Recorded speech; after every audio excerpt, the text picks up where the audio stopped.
इसको समझो आप ग्राफिकली। तो साइन इनवर्स साइन एक्स का ग्राफ ऐसा निकल के आएगा, ठीक है। तो this is the graph of, तो ग्राफ आपको अगेन याद रखने पड़ेंगे, this is the graph of y equal to sine inverse sine X. Sine inverse sine X का जो ग्राफ होता है वो ऐसे पहाड़ पहाड़ वाला होता है। इस ग्राफ को याद करने का टेक्निक वही है कि साइन एक्स का जैसा ग्राफ होता है वैसा ही ग्राफ इसका भी है। साइन एक्स का ग्राफ ऐसा होता है ना। साइन एक्स में क्या होता है, साइन एक्स का ग्राफ एक वेव है, यहाँ पे बस वेव नहीं है और पहाड़ है, इतना ही डिफरेंस है। साइन एक्स में वेव होती है, इसमें पहाड़ है, इतना ही डिफरेंस है, समझ गए ना। तो एक्जैक्टली वैसा ही ग्राफ है जैसा साइन एक्स का ग्राफ होता है।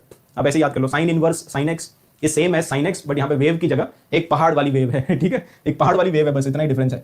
ओके, और आगे बढ़ते हैं। अब इसमें देखो आपसे बहुत सारे मतलब अलग अलग क्वेश्चंस पूछ सकते हैं, अलग अलग एक्स की वैल्यू पे हम इस फंक्शन की वैल्यू कैसे निकालेंगे। तो अभी भी हमारा फंक्शन यही है, ठीक है, अभी भी हमारा फंक्शन है साइन इनवर्स साइन एक्स, और इसके अंदर आपसे पूछ सकते हैं कि भाई आप बताओ sign inverse sign 1, sign inverse sign 3, sign inverse sign 5, sign inverse sign 2, 4, 10। तो किसी भी एक्स की वैल्यू के लिए आपसे वाई की वैल्यू पूछ सकते हैं। मतलब एक्स का वैल्यू आपने पुट कर दिया 1, 3, 5, 2, 4, 10, तो आउटपुट आपका क्या आएगा, तो वो आपको ग्राफिकली देखना पड़ेगा, और इसमें ग्राफिकल मेथड ही बेस्ट मेथड होता है, ठीक है। तो ग्राफिकली देखो कैसे देखेंगे। सबसे पहले एक मैं आपको एक और ट्रिक बता देता हूं। आपको स्ट्रेट लाइन की इक्वेशन लिखनी आती है कि y = mx + c। तो स्ट्रेट लाइन की इक्वेशन सबको लिखनी आती होगी, है ना। ये वाली जो लाइन है जो बेसिकली पॉजिटिव एक्स एक्सिस की तरफ इंक्लाइंड है ना। दो टाइप की लाइन आपको यहां पे दिख रही होगी, एक तो ये जो ऐसी ऐसी है ना, ये लाइन है, ये लाइन है, इधर आप देखोगे तो ये वाली लाइन है ना। तो ये सारी जो लाइन है उनका स्लोप होगा पॉजिटिव। तो जो भी पॉजिटिव स्लोप वाली लाइन है उन सबका स्लोप होगा +1। इट इज ऑलवेज +1 या -1, इन दोनों में से कोई एक होता है। तो अगेन ये आप डायरेक्टली याद रखो, इसका स्लोप है 1, इसका स्लोप है 1, इसका भी स्लोप है 1, और यहां पे चले जाओगे तो इसका भी स्लोप है 1, और ये वाली जो लाइन है इनका स्लोप है -1, तो ये -1, ये -1 और इसका भी -1, ठीक है। तो -1 और +1 स्लोप किसका किसका है ये आपका समझ में आ गया। अब y = mx + c, और c क्या होता है, y इंटरसेप्ट। तो बेसिकली अगर मुझे इस लाइन की इक्वेशन लिखनी है तो कैसे लिखेंगे, ये तो है y = x because it is passing through origin, इसकी इक्वेशन तो आ गई y = x। इस लाइन की इक्वेशन बताओ, तो इस लाइन का स्लोप है नेगेटिव, तो y = -x आएगा, और इस लाइन को अगर आप एक्सटेंड करोगे तो पॉजिटिव y एक्सिस को मीट करेगी ना, y एक्सिस को मीट करेगी, लेकिन ऊपर, अगर ऊपर है तो प्लस और अगर नीचे है तो माइनस, ठीक है। तो ये वाली जो लाइन है इसको एक्सटेंड करेंगे, ये पॉजिटिव y एक्सिस को ऊपर मीट करेगी, अगर ऊपर मीट करेगी तो प्लस, और फिर ये वाला पॉइंट कौन सा है, ये पॉइंट है पाई, ये पॉइंट है 2 पाई, है ना, ये पॉइंट है 3 पाई। वैसे ही ग्राफ होता है जैसा sin x का होता है, तो ये पाई आता है, फिर ये 2 पाई आता है, फिर ये 3 पाई आता है, फिर अगला वाला क्या आता है, अगला वाला 4 पाई आता है। तो इस तरह से ये चलता जाएगा। तो इस लाइन की इक्वेशन क्या आ जाएगी, इस लाइन की इक्वेशन आ जाएगी, इसमें पॉजिटिव आएगा और बस ये वाला पॉइंट आप चिपका दो तो प्लस पाई आ जाएगा।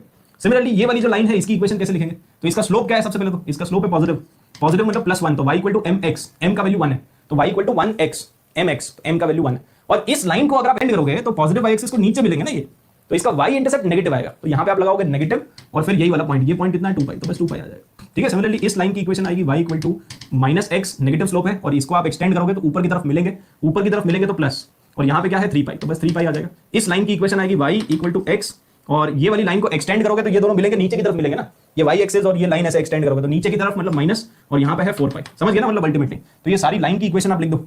अगर सारी लाइन की इक्वेशन अगर आपने लिख दी तो अब आप यहां पे देखो, अब आप ये सारे क्वेश्चन का आंसर आराम से बता सकते हो। यहां पे पूछा साइन इनवर्स साइन 1, तो 1 कहां पे लाई करेगा, 1 यहां पे लाई करेगा ना, ये वाला जो पॉइंट है ये है π/2, और π/2 मतलब कितना, π/2 का वैल्यू होता है 1.57, ये पाई का वैल्यू होता है 3.14, ये 2 पाई का वैल्यू होता है 6.28, है ना, 3 पाई का वैल्यू 9 पॉइंट समथिंग आ जाएगा, समझ गया ना। मतलब बेसिकली ये सारी वैल्यूज है। तो 1 कहां पे लाई करेगा, तो 1 यहां पे लाई करेगा, 1.57 से भी छोटा होगा, तो 1 के कोरस्पॉन्डिंग ये वाली लाइन आ रही है, तो जो भी लाइन आ रही है ना उसमें आप x का वैल्यू बिठाना है बेसिकली, ठीक है। तो x का वैल्यू, ये लाइन आ रही है तो x का वैल्यू 1 पुट कर दो, तो इसका वैल्यू 1 है।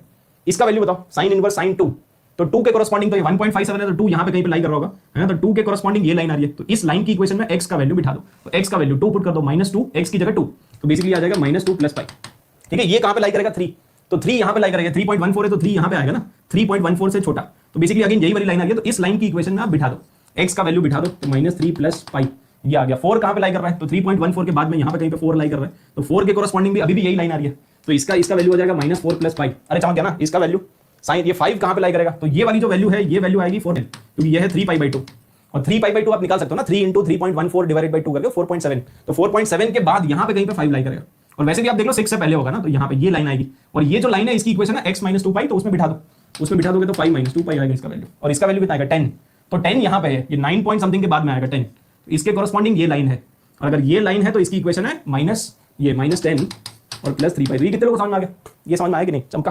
तो बस आपको लाइन की इक्वेशन लिखनी है और फिर वहां पे x की वैल्यूज बिठानी है, बिठा के आपके आंसर्स आएंगे, समझ गए होंगे।